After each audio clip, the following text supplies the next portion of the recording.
Hi folks, you're with Tassus today, your pushback channel, and thank you for joining this live stream. In this essay, I'd like to talk about the way the big end of the business sector, the top 1,000 biggest companies, or any large company for that matter, but particularly those, how they love to super virtue signaling on steroids. Now, the boards of directors of these companies and the upper management, other than token CEOs and that sort of thing, they're all straight white males and they all think they run the universe, but they love to put out all this race, gender, virtue signaling propaganda, and sometimes, I mean, it's beyond laughable in a lot of cases, but here's one that if you do trawling of the business websites around the world, whether it be business news or anything else, you'll see at times there's the main news stories are nothing but virtue signaling or propaganda along those lines, race, gender, climate change, that sort of thing. So they're clearly globalist inspired. It's straight globalist talking points. Now, one recently, a business website that's got millions of subscribers and registered users, that sort of thing, and one large company there, and these guys are, they're not huge, but their turnover would be like $1 billion, 1 billion with a B dollars a year. So they're hardly small change. So they recently elevated a completely and totally unqualified young woman, who's white, by the way. I would guess straight, but I don't know. White woman into a reasonably senior executive role, $500,000 a year salary and extra with things like stock options and benefits. So now her previous job was one where I can't imagine she'd have been paid more than say $60,000 or $70,000 a year at best.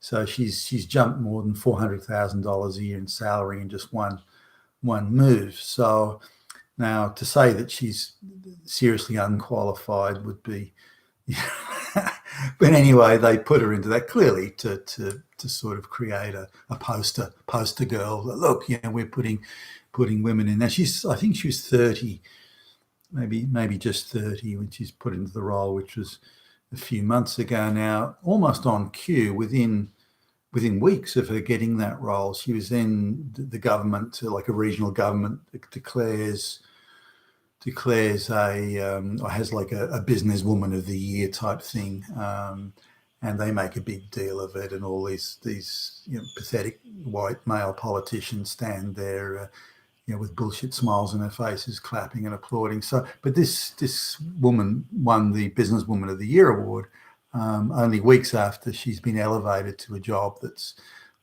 would be, there would be, she jumped sort of almost 15 years of climbing the ladder in just one day. So clearly it was a setup. So then she wins the Businesswoman of the Year award in this region, which again was obviously a pre-planned propaganda setup. And then not long after that, a month or so after that, she wins this company. She wins the International Employee of the Year. And now this is for a completely unqualified, admin person that's just been booted upstairs, given a huge salary, and and now has all these awards and so on. And you couldn't find it more deserving. Now, I'm a lot of university students. You can still, if you dig around long enough, you can find their thesis online. And so I dutifully went digging around and found this woman's thesis. Now, if there's ever a case of waving people through that know nothing and have met none of the minimum rigor of a university course, and this one was in one of the hard sciences, and so having a look at if it was again a middle high school, a lower level middle high class student, I would have flunked it. It was that bad. But somehow she got sort of the highest honours and distinction pass for work that was was clearly very substandard, very substandard. And so she gets waved through there and then waved into these jobs. But this is not unusual. In the business websites, we're seeing more and more of it, and not simply in business, but across how business advertises. As an example, there's just looking at the adverts, pretty much every advert that's promoting, say, Black Friday sales, or even now they're getting into the Christmas sales, that sort of thing. And there's nearly every couple is, assuming heterosexual, in fact, homosexual couples as well, is multiracial. So, and interestingly, they've got sort of a black guy, white woman, and then an Asian child. So I don't know how they manage that. It's not through procreation. Must be from some form of immaculate conception or other forms of prestidigitation that they do this with. But this is it. So I haven't seen an all-white couple. This is in Australia, which is majority white. I haven't seen an all-white couple. So for quite some time.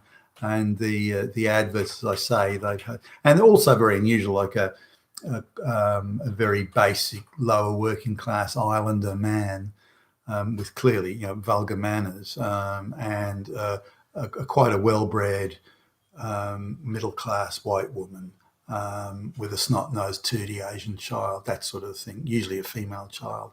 So they've got this thing going of promoting multiracial families and so on. And it's an interesting mix, but clearly they're trying very hard. Now, in the adverts, whenever there is an advert with a white man in it, and there's fewer of them now, he's depicted as an idiot. And the woman, whether she be black or Asian or brown, is like way smarter than he is, morally, intellectually, everything, physically even.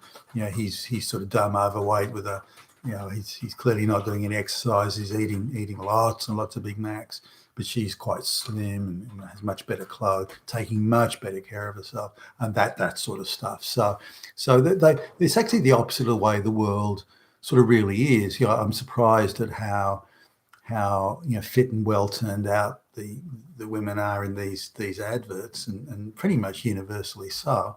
And if there's a like a plus size model sort of thing, then there's usually no men in it.